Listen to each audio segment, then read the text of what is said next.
Hi, I'm Miguel Pulido, the Assistant Director of Admissions and Outreach Services. By now, you've attended new student orientation and registered for classes. Your first semester at Stan State is less than 3 weeks away. In this video of our Start Strong series, we're connecting you with experts in academic advising that will share some tips on how you can transition to the university and start strong your first semester.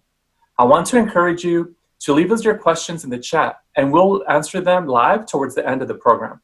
We'll also be giving away a Stan State pack, which includes a Stan State sign and a pennant, so you can deck out your workspace, pens, pencils, notepads, and a power bank, so you can stay charged up and ready to go.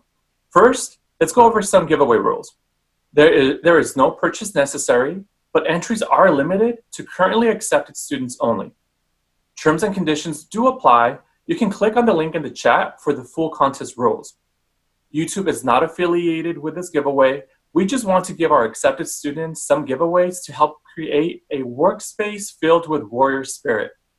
To enter the giveaway, go ahead and leave a comment with the city that you're in so we can all see where everyone is tuning in from. 1 entry per viewer. I'll check back at the end of the video to announce the winner. So good luck to all of you. And now it is my pleasure to introduce you to our first guest. Her name is Gabriela Nuño. She is the director of the Academic Success Center. Thank you, Miguel. So excited to be here to talk about one of my favorite topics, academic advising. And I'm joined today with a part of the team I get to work with on a daily basis. And before we jump into our topic, I'm going to ask each of them to introduce themselves and their role within the Academic Success Center. So we'll start with Keith. Thanks so much. My name is Keith Nainby. I'm the university's faculty director for advising and learning cohorts. So what that means is that within the Academic Success Center, I work with a team of 7 faculty members, and our role is to serve as liaisons who partner with the advisors in the Academic Success Center to also cooperate with faculty members in the academic departments that contain your major programs and your minor programs. And we'll talk a little bit more about how that works later, but my role primarily is to be the liaison between faculty and ASC advisors. Thanks for being here. Thank you, Keith. Eilbret? Thanks, Gabby. So hi, everyone, and welcome. My name is Eilbret Introduction. I'm an academic advisor. I'm also the lead for the first year program on campus. So this program is designed to help incoming freshmen with their transition from high school to college. Thank you, Eilbret. Lisette? Hi, everybody. My name is Lisette Cruz. I am also an academic advisor in the Academic Success Center. I also coordinate the First Gen Fridays program, which is a workshop series that we'll probably be discussing a little later. And I'm also an advisor for the FSP program that Eilbret just mentioned. So yeah, hi. Thank you, Lisette. And last but not least, Libby. Good afternoon, everybody. My name is Libby Patah, and I'm an academic advisor for the Educational Opportunity Program, or short EOP. I'm also the lead for our Promise Scholars program that offers academic and holistic support for our foster youth and our homeless youth students on campus. Thank you, Libby. And just to give you a little bit of information about how our advising works at Stan State. We approach advising as a shared model. And so really what that means is that you have a team of advisors that are here to support your academic journey. And so we have professional advisors. And so that today you're meeting with Eilbret, Lisette, and Libby as professional advisors. And we also have faculty advisors. And so that's Keith Nainby here with us today. And so you can have a faculty advisor in your major, or you can also have a faculty advisor in your minor. And then in terms of general education, overall graduation requirements, you have access to a professional advisor, and that can include an advisor in a special program, as Libby is representing today. So I'm going to ask Keith here to tell us a little bit about why students should meet with an advisor. Thanks so much, Gabby. What I would say about this is overall, a really important reason to meet with an advisor is when you're in a class with a particular professor, or even when you're trying to do your best to understand things like what your required courses are when you're in your own space, it can be very different for you to have anything that's useful to you in terms of a long view of how your educational path is going to affect you for multiple semesters and multiple years as you move toward completing a degree program. And the role of an academic advisor in your life is to help you begin to make connections so that you understand how your path is going to unfold moving into the future. And this can help you understand why a course that you're in right now is providing you useful information that you'll build on in the future.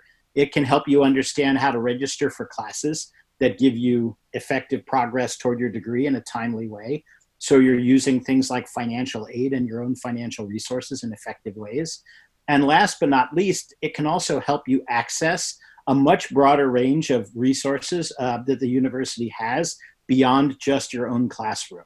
Very obvious examples of these include career services, so you can help begin to make choices that move you toward a career path, or for instance, other resources in student affairs that can help you troubleshoot when you have factors developing in your life that are affecting your ability to complete your classes in the ways that you like. So an advisor is almost like an advocate for you who can help guide you along your educational path as you move forward. Thanks for asking, Gabby.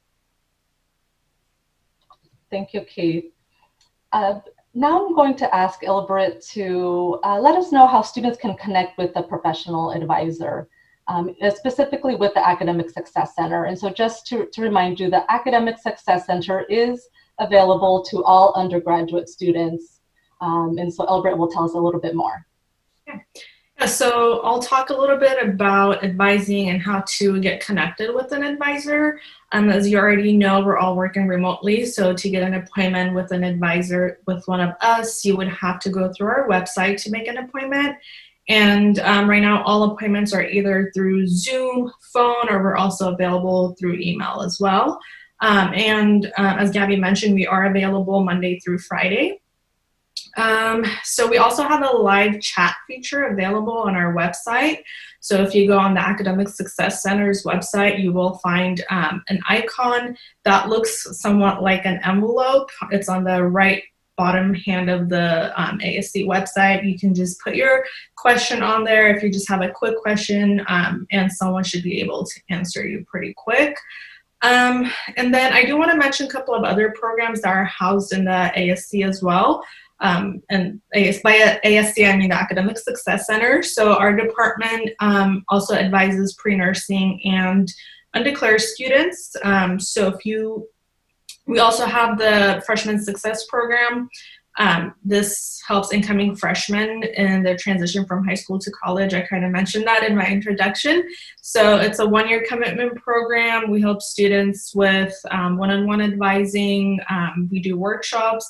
We also have peer mentors. So peer mentors are continuing students who are there to help you pretty much based on, their experiences. You can sign up by visiting our website, and I believe there will be a link provided in the chat as well.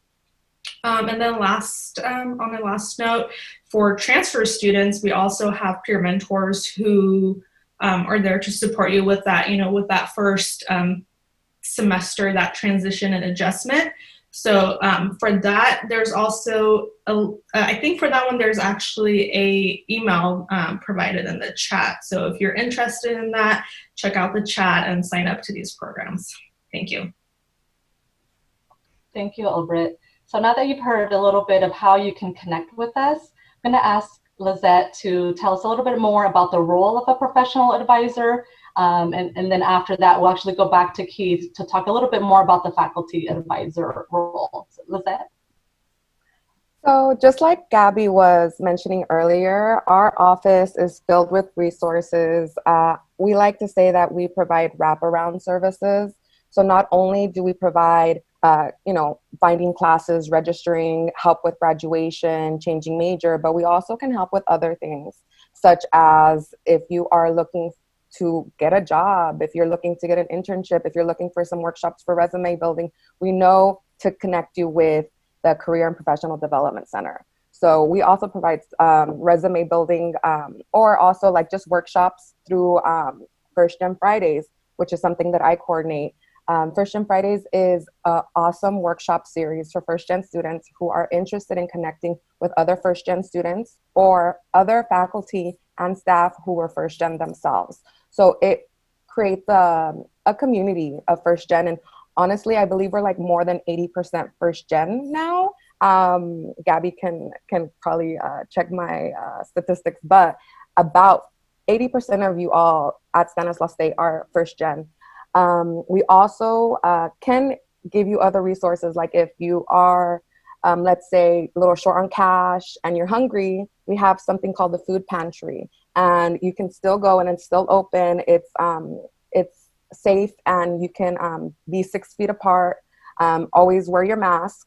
And then let's say if you're interested in a club, we can connect you to the Diversity Center as well. So there's a lot of aspects at Stanislaus State you might not know of, and we are like the hub to let you know all of the information. But yeah, I think that's pretty much it. Thank you, Gabby.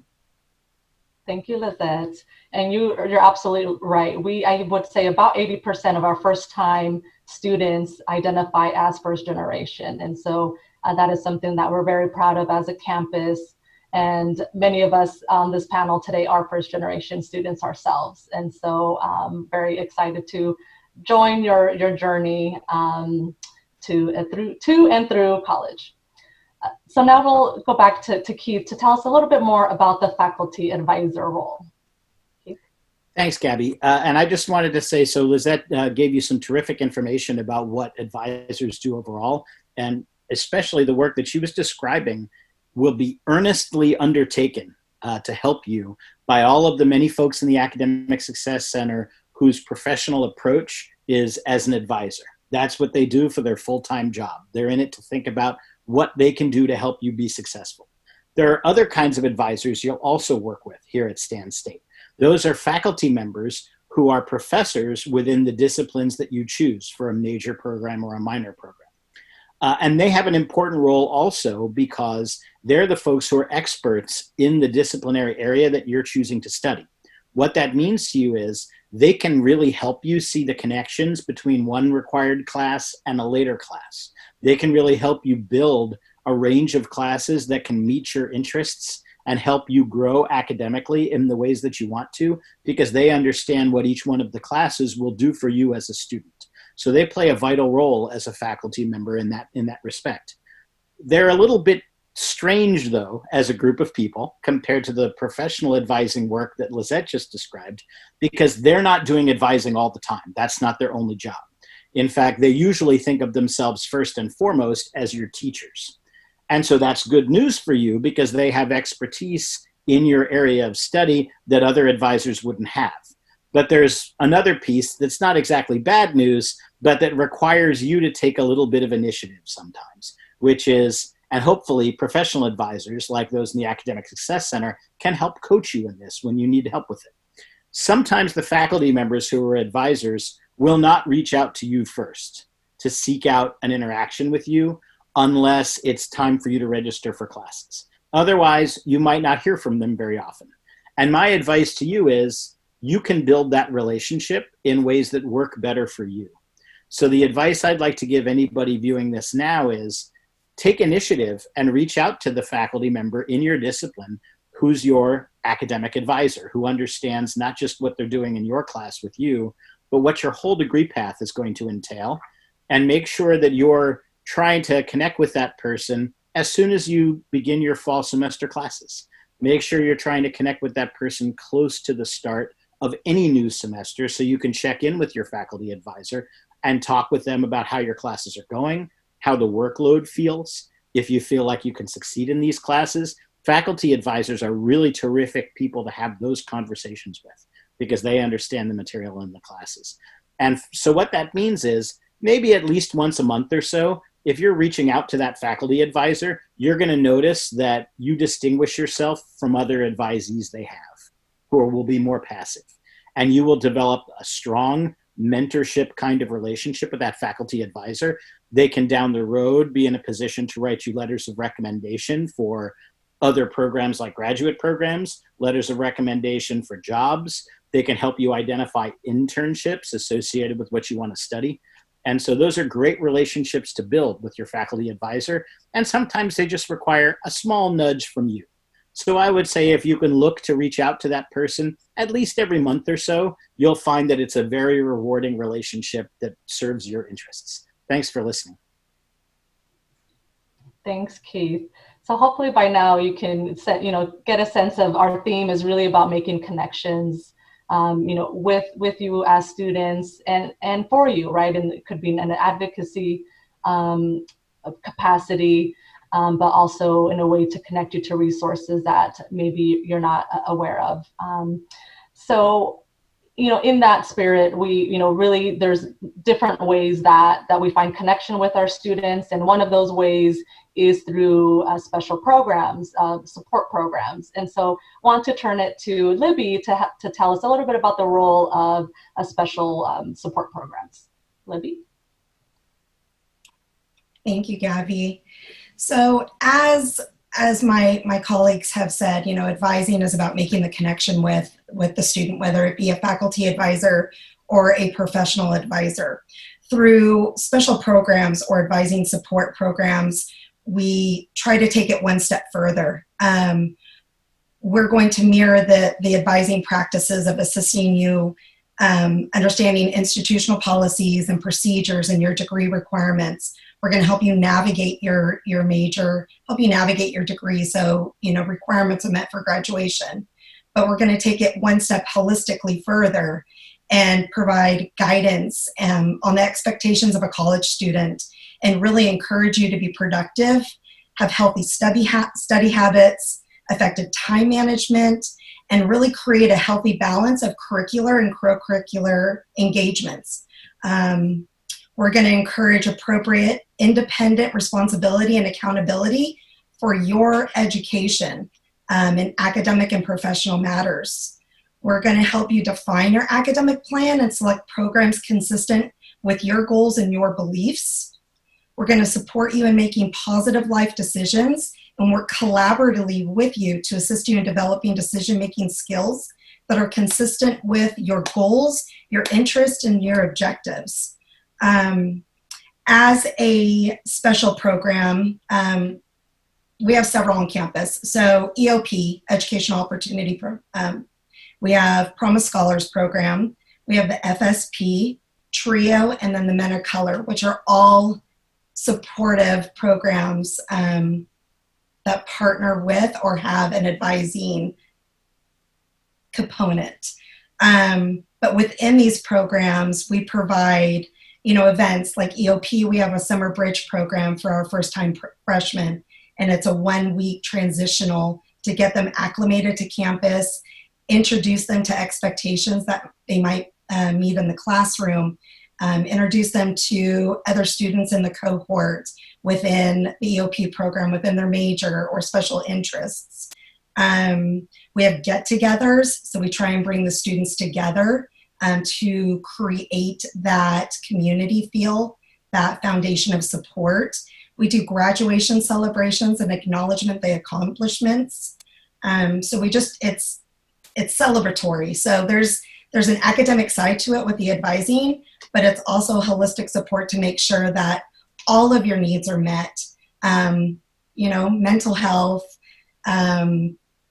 if you're happy or not, I'll give you a high five, right? So we want to know when you're good. We want to know when you're feeling bad so we can get you to meet in the middle, because you need to have whole health to be really successful on campus.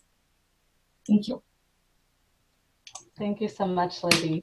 So now that we've had an opportunity to hear from all of our panelists, we'll now transition to our live Q&A part of our session. And so I'll start with our first question here, and I will ask Lisette to help with the answer here. So the question is about GE classes. And so so how does a student know that they are in the right GE classes for them and they're on the right track? So Lisette, maybe can you provide us an answer? Sure. So we do encourage all students to try to finish up their lower division general education courses their first and their second year. We do recommend taking your A1, your A2, your A3, and your B4 as soon as you can. It might be a little bit difficult to register. With new student orientation, you were probably just getting used to registering. This next time around, set up an appointment with us and we can talk you through the next GEs that you might be interested in. But it's basically what you are interested in, what fits your schedule, and what is available at the time when you're registering. So there is a catalog that we all go by, and there is a list of all the classes that fulfill each category in the general education. So it's, your A1, it's basically A through E, kind of like high school, but it's just different classes, college level, of course. It's going to be 1,000, 2,000 level courses. And in the course description, it's going to tell you what general education requirement it fulfills. So we can walk you through the process again. I would recommend just making an appointment with one of us before your registration. You can make an appointment with us once or twice or 3 times, however many times you feel comfortable, to look at your schedule for next year. And we can definitely show you the resources and tools that will help you through that process. Thank you, Lisette.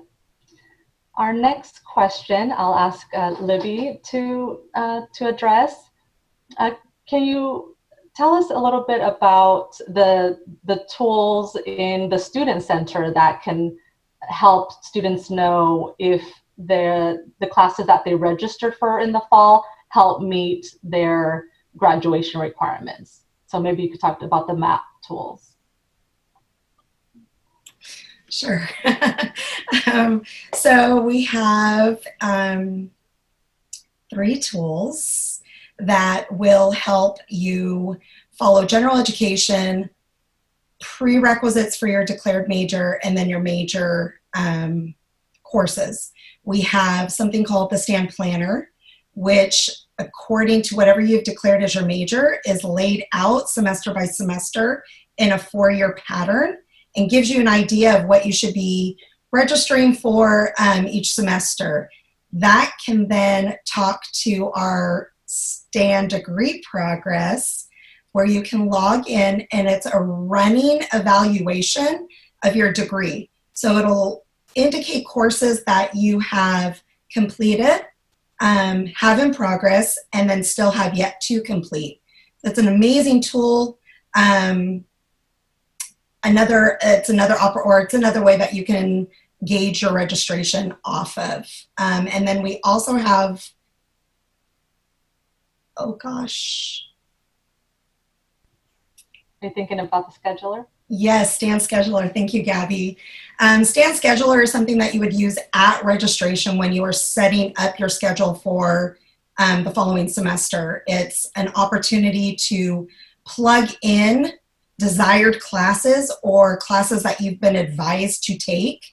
It will populate schedules for you that you can then select the best schedule for, your home or, for you, and feed right into a registration component. So it kind of takes a little bit of the guesswork out of it.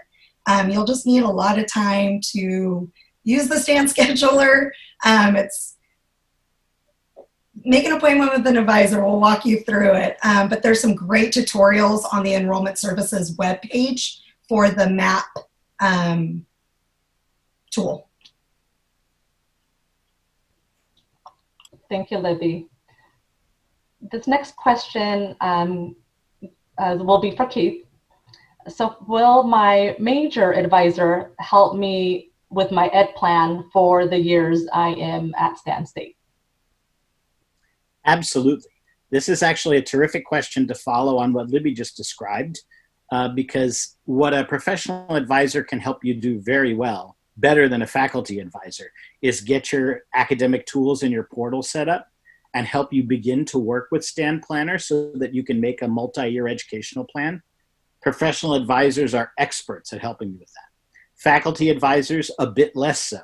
But where a faculty advisor in your major can then come in and help is they understand small details that are not always perfectly captured by the software. So for instance, you might need to swap one class out one semester for another class a different semester. You might have to make a tweak here or there. And your major advisor is an ideal person to help you with that. And then there's a great benefit to that, which is as you work with your major advisor to plan your whole educational plan out for multiple years, that's a terrific way to help them understand what your interests are, what your long-term goals are, because those parts of the conversation are going to help them tweak your educational plan, and it becomes a kind of bonus relationship building experience as well. Thank you, Keith. So I will take the next question. Actually, I'll address it. The question is about transfer credits as well as AP scores. And so the question is about when will they show up in the student portal. And so that is the transfer credit, including credit from a college or from AP scores, that is handled through enrollment services. And so as you can imagine, with over 2,000 new students coming in, they are posting on a daily basis, as fast as they can. And if it's been, I think one of the comments is that maybe it's been a while since those scores were submitted, you can email the registrar at csustand.edu to ask for a progress on that. But I do know enrollment services is working really hard and fast in posting that credit for all of you. So back to Libby, I have a question for you. There's a question is, can a student still apply for EOP? So unfortunately, EOP is an application at the admissions cycle. But for our freshmen, we do have the sister program, the FSP program through the ASC.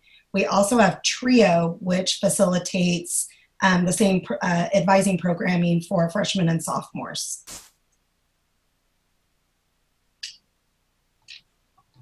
Thank you, Libby. I'm looking to see if we have any more questions. Hi, Gabby. I have a question that we get often from students. So can one of y'all talk about how, specifically for those students who are coming from high school, how the study habits differ from a high school student to the university? Specifically I'm talking about like the hours devoted to studying for class. And what advice would y'all give to students who see that some of their classes are online and perhaps are thinking that they have a lot of free time?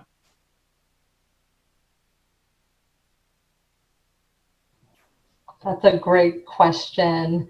You ended with a little bit of the, being virtual is obviously very different. And I'm going to just actually speak a little bit to the synchronous and asynchronous and actually ask Keith if I can pick on him to give us some thoughts. So I think this is really tied to how a class is set up. And so that's going to be dependent on each faculty member. So we want to have Keith speak to that.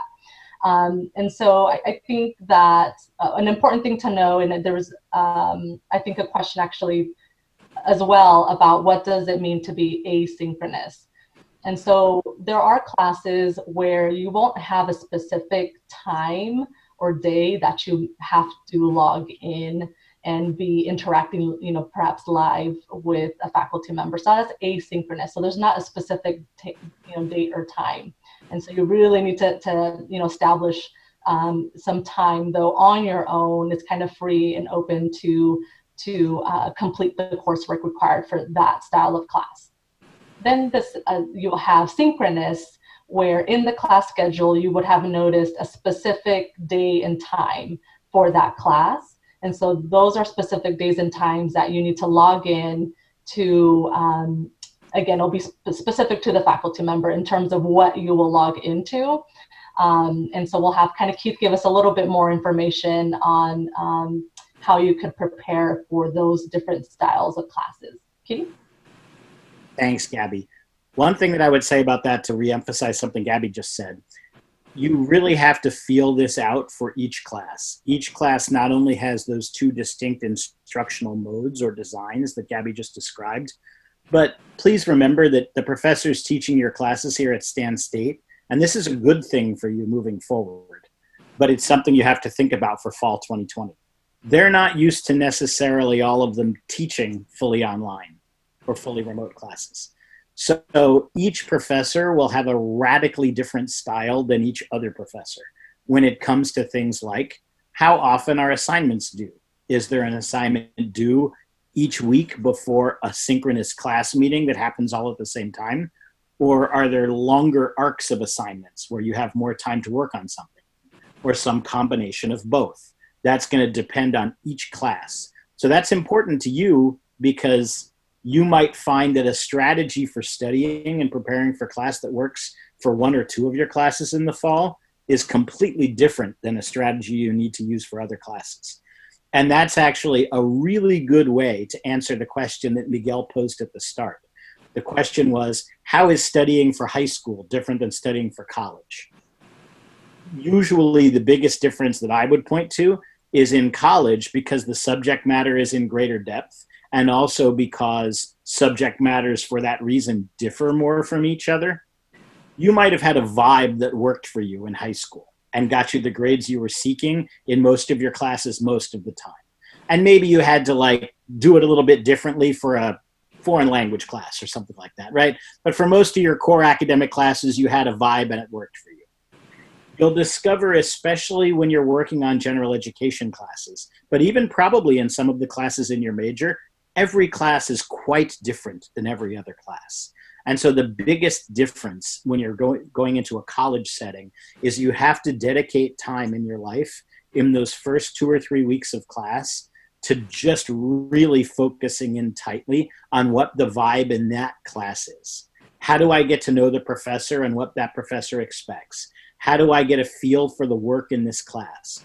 How do I feel for what the assignments are going to be like? How long does it take that professor to give me feedback on my work? Some of them will give you feedback very quickly. Some of them will take what feels like your whole life to get back to you. And so for each class, you have to feel the vibe for that class. So my advice would be, let the people in your life, people in your family who rely on you, people in your job space who rely on you, let them know that for those first 3 weeks of the semester, you're really mostly a student. You're not mostly a sibling. You're not mostly a coworker. For those 2 or 3 weeks, you're mostly a student. And if you dedicate yourself to that and get a feel for the vibe that it takes in each class, you're answering yourself the question, how does college require something different of me than high school? It requires that. It requires upfront focus in each one of the classes. And what I just said is amplified by the remote instruction. Thanks for listening. Can I add something on that too? Kind of to follow up on Keith, what Keith said, and also to your question, Miguel. The number of units can also give you an idea of how much time you will need to spend studying on that class. So for example, most of our classes are 3 units, but if you find some classes that are 4 units, some might be 5 units, which you rarely come across, but you might, depending on your major. Those classes will require you to put more time into studying for, whether your tests or quizzes, whatever it is, but you can kind of get an idea of how much time you'll spend based on that as well. Thank you. And there was a question about where do we look to see if a class is synchronous or asynchronous. And so you will find that in the class schedule. So that is one of the web pages on our website. And so you can either do a search for it, or if you on our website go to the students page, there you will find a class schedule linked from there. Okay. have the next question I have is, how do I find out who my academic advisor is? So maybe we'll ask two folks here to take it. For the professional advisor perspective, can I ask Eilbret to please give an answer to that? Yeah, so we don't have any advisors assigned to you once you start Stanislaus. We did kind of mention all the little different programs that we have on campus. So if you are participating in one of those programs, you might have an advisor. So for example, for freshmen, the program that I oversee that I mentioned earlier, we have a advisory that you can meet with consistently during your first year. Or the EOP program, for example, they have a specific advisor they meet with. So if you're not part of any programs, we still have advisors available. So if you go on our website, you can make an appointment with one of us, and we could help you with whatever questions you have, if you need help with registrations or anything else. Was there a second part to your question, Gabby? The second part will actually be for Keith. Thank you so much, Eilbret. And so to speak to a faculty advisor, how does a student know? Thanks, Gabby. How a student knows in the case of your faculty advisor for your major program or your minor program, it's a bit different. And it's not just different from what Eilbret just said about professional advisors. It's different depending on your major. So in many majors, what you will find is two things are true. One, you can't register for your next semester of classes until you meet with your assigned advisor. And the way that they'll enforce that is that when you go to your portal to try to register for classes next, you'll find that it will tell you, you need to go make an appointment with your advisor. And what it means when it tells you that is it means your faculty advisor in your major that you've declared. And so when that happens, you need to contact that person and make an appointment with them through whatever system they've set up. And the person who is the coordinator, meaning the support staff member in the department where your major is located, that's the best person to contact if you don't know how to make an appointment with that faculty advisor. So once you have met with that faculty advisor, they'll release that hold and you'll be able to register for classes. Most of you in most of the majors you declare, that's how it works. And the person who is the support staff member who I just recommended that you contact, that is the best person to ask the question, who's my assigned advisor? Depending on your major, you may find a couple of other wrinkles. If you are a business major, it's very easy to approach this because there is the Student Success Center, similar to what we've all been describing with the Academic Success Center, and that's where you'll go to contact those folks to get advising to get you registered for business classes. So that's an exception to what I just said. If you're a business major, contact the College of Business's Student Success Center, and they will help you. In a couple of other majors, you might find that you don't have to meet with your assigned advisor every semester. You might only have to meet with that person once a year. So that's significant because you won't find that registration hold on your account every semester, only once a year. And again, my advice is don't just work with that person once a year. Take the initiative and work with them more often. Finally, there are one or two majors on campus where there is no assigned advisor. And in those contexts, typically those majors offer group sessions. What I mean by that is it'll feel similar to what it feels like right now. There'll be a set of professors from that major who are all here just like all of us are here on camera now, and they'll be giving you information to help you get registered for the next semester of classes in a one-to-many setting like we're doing now. And again, my advice is do what you can to develop a one-to-one relationship with a professor you trust in that major, because that's the person who can help you with your academic plan, mentor you through your college process, stuff that we were talking about before. And if all the major that you've declared offers is group advising sessions, do what you can to choose a professor you connect with and develop that one-to-one mentorship. Thanks for listening. Thanks, Keith. So now we'll transition to, there's a couple of questions coming in about that I think we can group together in helping some tips, kind of the common questions that we get starting maybe the day before, a couple days before the start of the semester through those first 2 weeks of the semester. we know that what are the typical questions that we get from students, excuse me. So for example, I have a question about, I'm waitlisted in a class and I'm number 2 in a couple of classes. When will I know if I'm in the class? What should I do if I'm waitlisted? And actually, is there any volunteers on taking this one? I will ask Libby, please. Thank you. Yeah, absolutely. So wait lists, I always encourage the students that I advise to make contact with the faculty instructing the course, right?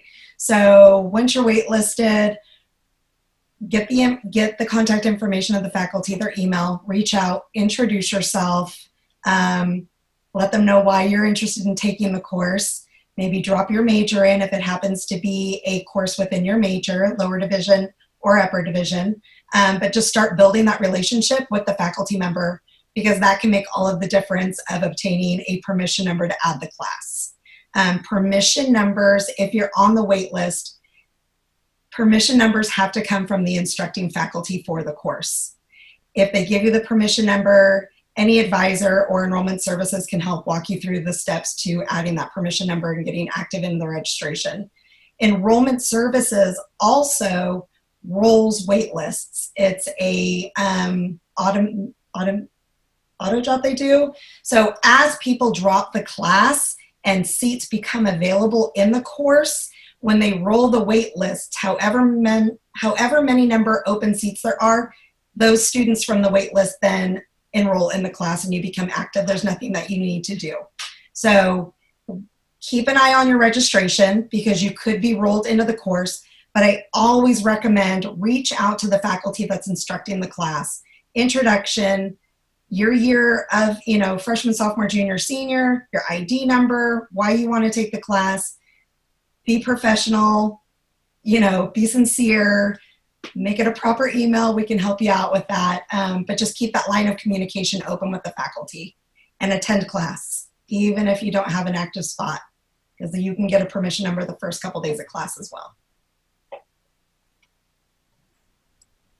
Thank you, Libby. And I see Keith, you'd like to add to that? Libby's explanation of waitlists was right on target. But of course, we're in a special wrinkly situation right now, which is attending on the first day of class is a tough thing to do right now. And I just wanted to say this. In my various roles on campus, we're working on it. Please stay tuned. You will get an email from the university that expresses several things you should know about when classes begin, when they don't begin by you walking into a building on the first day. How do you know when they're beginning? If you'd like to add a class that you haven't been added into yet, but that you're on the wait list for or hoping to add, how do you get a Zoom link so that you can appear in that class, given that it's not taking place in a building? These are questions that we need to resolve at the university level, and please stay tuned for an email about that. The university is working on it, and we'll continue to advance those conversations. Thanks for listening. Thank you, Keith. And I will actually take this opportunity to plug in. I think that the last of these series in about a week and a half is tips from professors. And I believe it's the 19th. And so that by then there might be information that can be shared about communication. And that's a great example that is really new,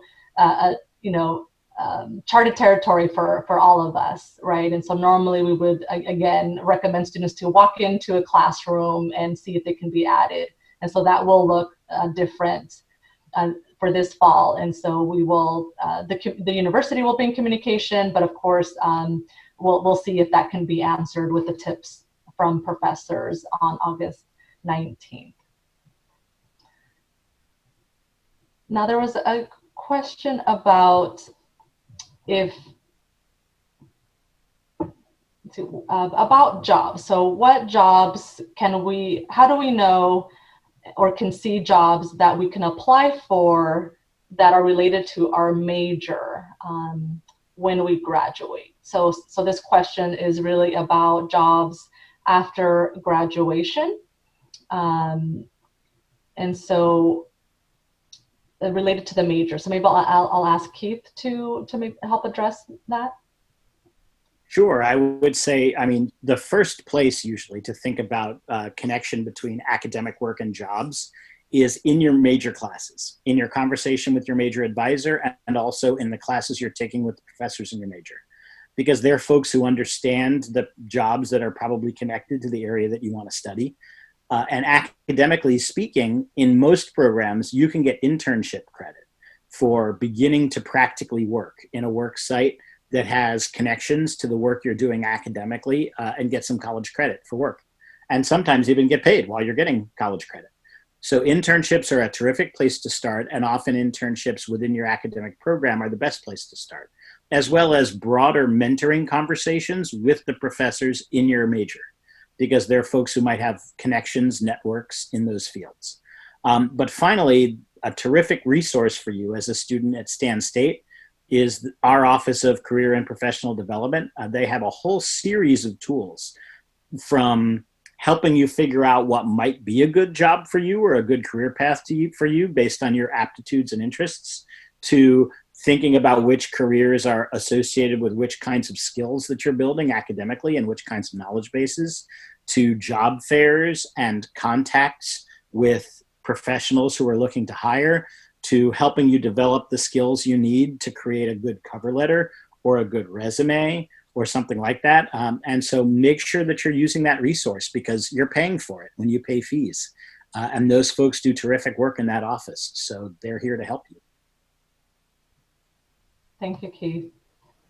I have a question about,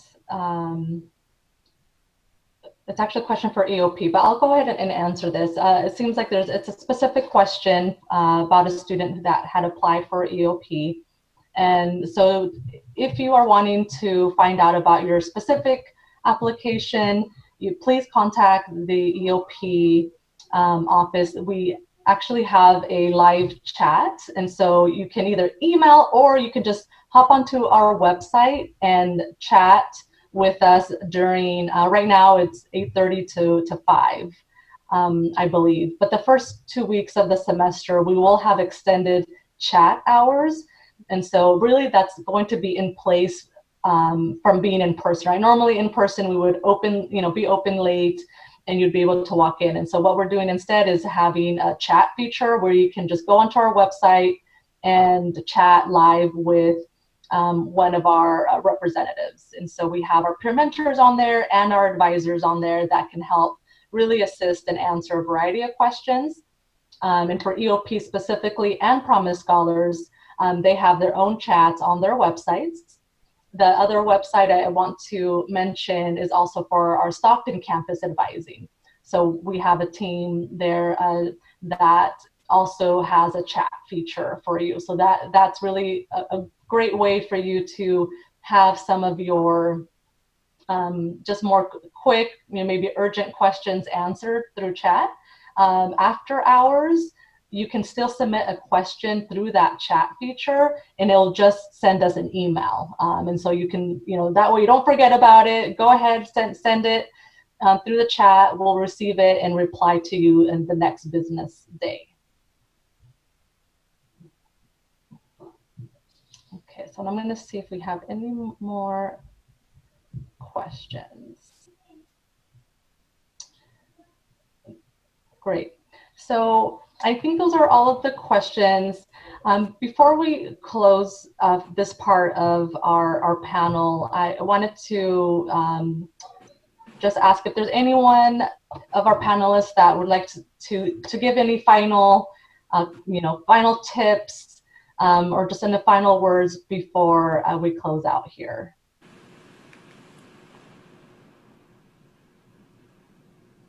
And if not, I can, Libby, please. So just from an advising standpoint, a connection standpoint, a success standpoint, you can never talk to your advisor too much. Email, the chat feature, Zooms, no question is too small, no question is too big. You're never going to bother us.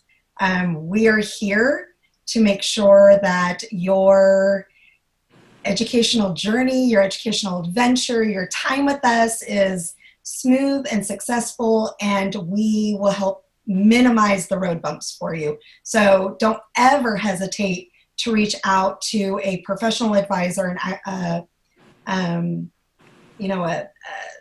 faculty advisor, because that's what we're here to answer your questions, right? The more answers you have, the easier time you're going to have navigating the educational system in your degree. So please reach out by all means and any means possible. So just connect with us.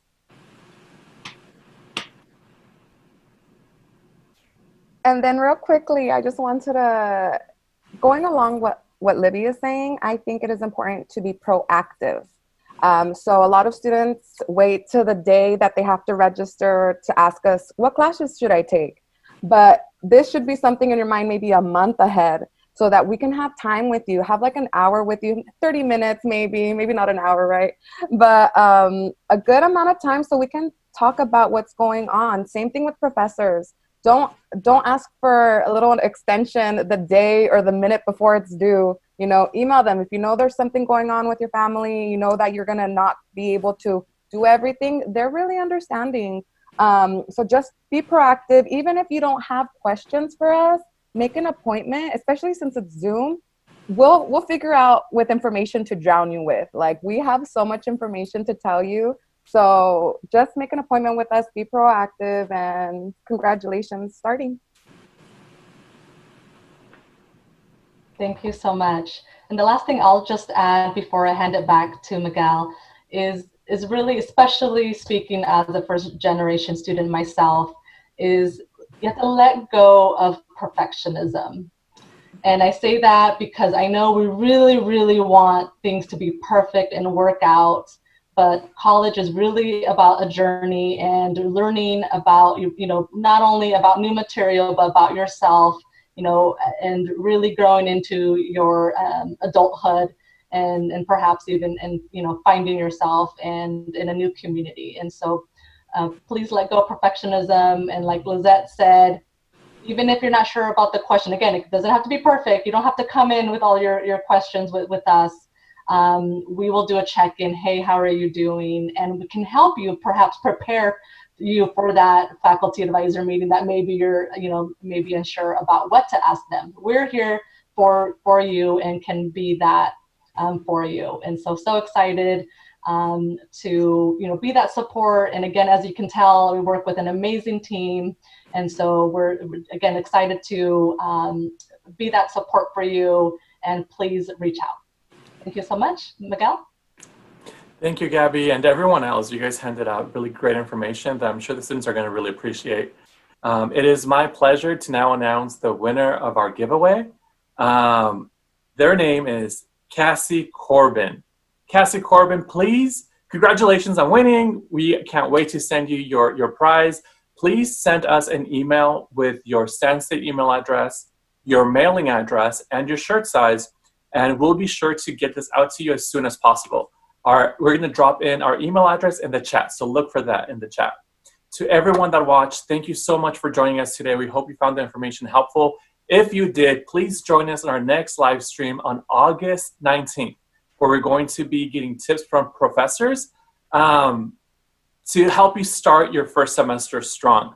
If you want to look at some of our other videos, part of the Start Strong series, please do so. We have one with great information about financial aid, another one with support services available to you on campus, and another great video where current Stan State warriors are giving you tips for success.